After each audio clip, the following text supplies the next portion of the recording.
भी बात है, आराम से बोलो, हम मिलकर बात करते हैं। माना कि मैं काफी हैंडसम हूँ, पर तुम इसको एक्सक्यूज बनाकर मेरे पीछे नहीं बैठ सकती। गोस्ट ने अचानक एक अजीब सी स्माइल दी और बोला, ये लड़का तो जिम्मेदारी की बातें भी करता है। लिन है की आंखें पलट गई और उसका चेहरा पिला बैठ गया। उसने पूछा, मैं तुम्हारी आवाज क्यों सुन पा रहा हूँ? एक्सायुअर ने लॉकेट की तरफ इशारा किया और ठंडक से बोली, शायद इसी की वजह से। उसने नीचे देखा और हिचकिचते हुए पूछा, तो वो पीच वुड्स वोर्ड कहाँ है? लिन है धीरे धीरे शांत हो गया। अब वो पहले जैसा घबराया हुआ नहीं था, बल्कि उसने तेवर चढ़ाकर पूछा, जब ऐसा है तो तुम कौन हो और मेरे पीछे क्यों पड़ी हो? एक्सायुअर अचानक उसके पीछे आ खड़ी हुई। उसकी आवाज गहरी और डरवानी थी। उसका चेहरा खौफनाक हो गया था और अपनी लंबी जुबान बाहर निकलकर बोली, किसने कहा कि सिर्फ तुम ही मुझे देख सकते हो? लिन है दार के मारे कांप उठा और हड़बड़ी में चिल्लाया, मेरे पास मत आना, मेरी ऑलरेडी गर्लफ्रेंड है। मैं बाकी सब लड़कियों को रिजेक्ट करता हूँ, और वैसे भी तुम अपना आधा चेहरा ऐसे बार बार बदलती क्यों रहती हो? सच में बहुत डरवानी हो तुम। सीधा सीधा बताओ, क्या काम है मुझसे? एक्सायुअर के चरण तरफ धीरे धीरे ठंडी नीली रोशनी फैलने लगी। वो धीरे से अपनी पहचान बताने लगी, मेरा नाम एक्सायुअर है, मैं मिंग डायनेस्टी के आखिरी दौर की हूँ, और मैं अकेली ही 399 साल से इंसानी दुनिया में भटक रही हूँ। एक शार्ट पूरी ना कर पाने की वजह से मेरी रूह अंडरवर्ल्ड में वापस नहीं जा पाई, और अब बस 1 महीना बचा है 400 साल पूरे होने में। उसके बाद मैं अपनी होश खो दूंगी और एक ईविल स्पिरिट बन जाऊंगी। ये सुनकर वो हैरान रह गया और पलटकर पूछा, आखिर क्या है वो शर्तें? हाँ, एक्सायुअर ने सर झुकाया और धीमी आवाज में बोली, मैंने तुम्हें इसलिए चुना क्योंकि सिर्फ तुम ही मुझे देख सकते हो, सुन सकते हो, और सिर्फ तुम ही मेरी वो शार्ट पूरी कर सकते हो। अब तुम मदद करना चाहते हो या नहीं, ये तुम्हारी मर्जी है। लिन है की हिम्मत नहीं हुई मना करने की। उसका दिल कांप रहा था। उसने तुरंत सर हिलाया और बोला, हाँ मैं राजी हूँ, बिल्कुल राजी हूँ। बस इसके बाद तुम मेरे पीछे मत आना। मैं पूरी कोशिश करूंगा तुम्हारी मदद करने की। बस मेरी ये अच्छी शक्लो सूरत दांव पर ना लगे, मैं ये जरूर कर दूंगा। हाँ, एक्सायुअर ने बस एक बात कही और पलक झपकते ही उड़ाचू हो गई। वो बोली, कल तुम पेन फैमिली जाना। ये सुनकर वो डर के मारे पंत में ही पेशअप करने वाला था। अगली सुबह लिन है जिन्यू के घर के नीचे खड़ा था।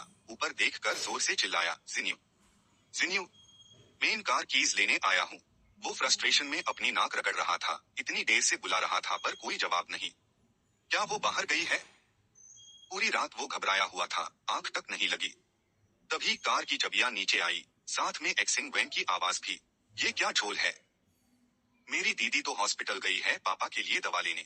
एक प्यारी सी लड़की जो टेडी बेयर प्रिंट की टी शर्ट पहने थी, चैट पार खाते नीचे चिल्लाकर बोली, सुबह सुबह इतना शोर मचा रहा है। सुबह सुबह किसी को चैन से जीने नहीं देता। चाबियां मिल गई तो अब निकल यहाँ से। लिन है ने अपना माता मसला सोचा, ये छोटी सी लड़की सुबह सुबह इतनी गुस्से में है जैसे मिर्ची खाली हो। वो कार में बैठा और दूचुन को फोन करके बोला, हेलो डायरेक्टर, मैंने डिसाइड कर लिया है। मेन पेंग फैमिली के पेट्रियार्क का इलाज करूंगा। ठीक है, मैं अभी उन्हें लेने आता हूँ। पेन कई घर से बाहर आया उनका स्वागत करने और जल्दी से बोला, यंग डायरेक्टर लिन, आप लोग आ गए। जल्दी अंदर चलिए, आज तो सुबह होने से पहले ही मेरे पिताजी की तबीयत खराब हो गई। और लिन है ने अपने मन में सोचा, अच्छा तो हाँ, एक्सायुअर आज इतनी जल्दी आ गई। 2 यंग बेड पार लेते थे, पूरा जिस्म ऐंठ रहा था और वो दर्द से करह रहे थे। दूचुन ने ये देखकर कहा, पेट्रियार्क की तबीयत आज कुछ ज्यादा ही बिगड़ी हुई लग रही है। पेन कई ने झट से बात काटी, आज जैसे ही उनकी तबीयत खराब हुई, वो इतने खूंखार हो गए कि मैं उन्हें कंट्रोल नहीं कर पाया, इसलिए मजबूरन बंधना पड़ा। अचानक हाँ एक्सायुअर दू यांग के पेट से बाहर निकली और ठंडे लहजे में बोली, इस बार तारास मत खाओ, उसका असली चेहरा तो और भी खौफनाक है। फिर आगे बोली, ये अपनी कर्म का फल भुगत रहा है, देसावर आईएसी इसकी कीमत चुकानी ही पड़ेगी। ये सुनकर लिन है ने पूछा, बताओ मुझे क्या करना चाहिए? दूचुन हैरानी से पलट गया और यंग लिन से पूछा, तुम किससे बात कर रहे हो? पेन एक्सयूई अब भी अपनी घमंड वाली एटीट्यूड में थी और जोर से बोली, ये गवार हमारे घर आने की हिम्मत कैसे की? तुमने अभी तक आईएसी बाहर नहीं निकला। क्या तुम्हें डर नहीं लगता कि ये हमारा घर गंदा कर देगा? मेरा तो खून खौल रहा है। पेन कई ने गुस्से से दांता, पेन एक्सयूई, अपनी जुबान बंद रखो। लिन है पैल था, मुस्कुराया और धीरे से बोला, मुझे नहीं पता मैंने तुम्हें कहाँ ऑफेंड किया। मैं तो ट्रीटमेंट के पैसे लेने का सोच भी नहीं रहा था, पर तुम्हारी वजह से अब मैंने 5 मिलियन चार्ज करने का सोचा है। अगर तुमने एक और शब्द बोला तो मुझे दाम और बढ़ाने में कोई ऐतराज नहीं होगा। पेन एक्सयूई गुस्से से पागल हो गई और चीखी, सुना तुमने? ये एक नंबर का धोखेबाज है। ये बोलता है हमारे घर में भूत है और अब हमारे घर पर चल किया करना चाहता है। जल्दी आईएसी बांधो। पेन कई गर्जा, चुप हो जा तू। लिन है का चेहरा सीरियस हो गया। उसने हाँ एक्सायुएर से पूछा, अगर तुम चाहती हो मैं तुम्हारी मदद करूं, तो तुम्हें भी मेरी एक मदद करनी होगी। वो अजीब सी मुस्कुराहट के साथ बोली, ठीक है। लिन है ने गुस्से में अपने कण बंद कर लिए, बोला, आईएसी चुप करवाओ, कितना शोर मचा रही है। इतने में हाँ एक्सायुएर ने बस एक छोटा सा जुमला कहा और तुरंत पेन एक्सयूई के अंदर समा गई। अचानक नीचे से एक लिक्विड रिस्न लगा, टैप टैप, हर बूंद की आवाज साफ सुनाई दे रही थी। जी जियाओ ने माथा सिकोड़ा और देखा। यूज देखते ही वो घबराकर चिल्ला उठी, एक्साइयो एक्सयूई।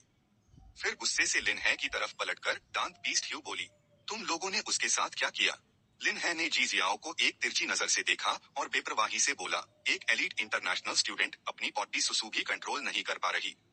अब जब मैं यहाँ हूँ तो मेन आईएसी भी ठीक कर दूंगा। मैंने पहले ही कहा था तुम्हारे घर में भूत प्रेत का साया है, पर तुम मानी नहीं। अगर तुम उसका सा अंजाम नहीं चाहती तो बेहतर होगा चुप रहो। लिन है ने एक्सायुएर की तरफ पलटकर देखा और पूछा, चलो अब फाइनली शांति है, अब आगे क्या करना है। वो दीवार से निकलकर आई, गार्डन की तरफ इशारा किया, जैसे कह रही हो वहाँ चलो। दूचुन ने अपना सर खुजाया और हैरानी से पूछा, यहीं पर। एक्सायुएर हवा में तैरती हुई नीचे की तरफ इशारा करते हुए बोली, बस वहीं पर। दूचुन हल्का सा कांप उठा और जल्दी से पूछा, एक्सायोलिन तुम तब से खुद से बातें कर रहे हो और हमें यहाँ क्यों लाए हो। पेन कई ने भी घबराकर बात पकड़ी, हाँ एक्सायोलिन अब आगे क्या प्लान है। दूचुन की आंखें बड़ी हो गई, वो हकलाते हुए बोला, क्या सच में भूत है। लिन है ने शांति से जवाब दिया, बीमारी की जायद इस जमीन के नीचे है। जाओ 2 बेलचे ले आओ, हमें ये जगह खोदनी है। 2 बेलचे लाकर जमीन पर रख दिए गए। लिन है ने अपनी आस्तीन ऊपर की और बाकी दोनों भी रेडी हो गए। उसने कहा, चलो सब मिलकर खोदते हैं। उन्होंने बेलचे जमीन में गाड़ने शुरू किए और एक एक करके मिट्टी निकलने लगे। तीनों कड़कती धूप में जोर शोर से खोद रहे थे। जोंग लिंग गुस्से से लाल पीली होकर भागती हुई बाहर आई और जोर से चिल्लाई, ये क्या कर रहे हो तुम लोग। क्या चाहते हो। मेरे फूल पौधे। मेन पुलिस चीफ हूँ और इन बेकार के अंधविश्वास पर यकीन कर रहे हो। जल्दी से इस धोखेबाज को यहाँ से भगाओ। पेन कई तो बस माँ माँ करता रह गया। वो गुस्से से आग बबूला होकर चिल्लाई, क्या तुम मुझे अपनी माँ समझते हो या नहीं। अगर तुमने दोबारा ऐसी हरकतें की ना तो पहले मुझे दफन कर दो। तुम्हारे पापा बेड पार पदे हैं और तुम्हें माँ बेटे की कोई फिक्र नहीं। पेन कई का चेहरा उतर गया। वो झिझकते हुए बोला, आरी माँ अब बस भी करो और शोर मत मचाओ। लिन है ने ऊपर एक्सायुएर की तरफ देखा और ठंडी आवाज में बोला, इसको हैंडल करो। वो हल्के से मुस्कुराई और जवाब दिया, जैसा आप कहें। एक्सायुएर नीचे झपट पड़ी और जोंग लिंग को कस कर लपेट लिया। उसने जोर से दबाया, जिसे जोंग लिंग का चेहरा पाल भर में बादल गया। जोंग लिंग बिल्कुल अकड़ी हुई खादी थी, छूटने की कोशिश कर रही थी पर निकल नहीं पा रही थी। घबरा कर चिल्लाई, ये क्या हो रहा है। मैं हिल क्यों नहीं पा रही। क्या चल क्या रहा है। पेन कई हद बताकर लिन है की तरफ मुड़ा और पूछा, एक्साएओ लिन आखिर चल क्या रहा है। उसने बस आंखें बंद की और बेप्रवाही से एक बात बोल दी, ये बहुत प्रॉब्लम क्रिएट कर रही है। इसने बुरी आत्मा को भड़का दिया है, इसीलिए वो इसकी जान लेना चाहती है। अब जाकर जोंग लिंग को सच में डर लगा। उसकी आंखों से आंसू और नाक से पानी बह रहा था। वो कांपते हुए जोर से चिल्लाई, क्या मेरी जान लेनी है। मास्टर, मास्टर मुझसे गलती हो गई, मैं आपसे मिन्नत करती हूँ, मुझे बचाओ प्लीज। मेरे पास बहुत पैसा है, मैं सब आपको दे दूंगी। लिन है ने आंखें बंद की और शांति से बोला, मुझसे क्या मांग रही हो। मैं तो बस एक धोखेबाज हूँ। इस बार वो सच में घबरा गई और जल्दी से चिल्लाई, मैं मानती हूँ मास्टर प्लीज मुझे बचाओ। लिन है ने धीरे से सर हिलाया, फिर जोंग लिंग की तरफ पलट कर देखा। उसकी आंखों में सीरियसनेस थी। उसने धीरे से कहा, बुरी आत्मा का कहना है कि तुमने इस जिंदगी में बहुत गलत काम किए हैं, ये उसका बदला है। लगता है तुम इस मुसीबत से बाग नहीं पाओगी। उसका चेहरा पीला पड़ गया। वो रोट यूं बोली, मैं कुछ भी करने को तैयार हूँ, बस अपनी पिछली गलतियां सुधारने के लिए मैं कुछ भी करूंगी। लिन है ने अपना हाथ बेलचे के हैंडल पार रखा, जोंग लिंग की तरफ एक नजर डाली और फिर बोला, खुशकिस्मती से तुम्हारे बर कर्म अभी उतने बड़े नहीं हुए। बस तुम सबको सच बता दो तो बुरी आत्मा तुम पर रहम करेगी। तुम्हें सच सच बताना होगा कि तुमने कौन कौन से गलत काम किए हैं। उसके हाथ पैर कांप रहे थे। उसने हकलते हुए माना, मैं बता रही हूँ, जब मैं जवान थी मैं अपनी सास को बहुत मारती, उसको गालियां देती और बुरी तरह उसे भूखा भी रखती थी। ये सुनकर तीनों के रोंद खड़े हो गए। उन्होंने सोचा, कितनी जालिम औरत है। लिन है का चेहरा तुरंत गुस्से से लाल हो गया। उसने उससे आगे बोलने को कहा। जोंगलिंग की आवाज अब भी कांप रही थी और उसने अपनी कहानी आगे बढ़ाई। पिछले साल जब हमने अपना गार्डन रिनोवेट करवाया और जब काम खत्म हुआ तो मैंने देखा कि मजदूरों ने पूरा फर्श गंदा कर दिया था। गुस्से में आकर मैंने उनकी 10,000 की मजदूरी रोक ली। और जब वो लोग अपने पैसे मांगने आए ना, तो मैंने अपने भाई को बोला कि कुछ लोगों को भेजकर उनकी टांगे तुड़वा दे। ये सब सुनकर लिनहे ने अपनी आंखें बंद कर ली और धीरे से बोला, सच में ट्यून तो जालिमत की मेरी डेफिनेशन हाई बादल दी। लगता है वो बुरी आत्मा अभी तक तुझे छोड़ने को तैयार नहीं, और क्या छुपा रही है तू? पेंगई ने उसकी तरफ आंखें फाड़ कर देखा, उसका लहजा सख्त था। माँ, ये सब जो आपने अभी बताया, मुझे इसके बारे में कुछ भी क्यों नहीं पता?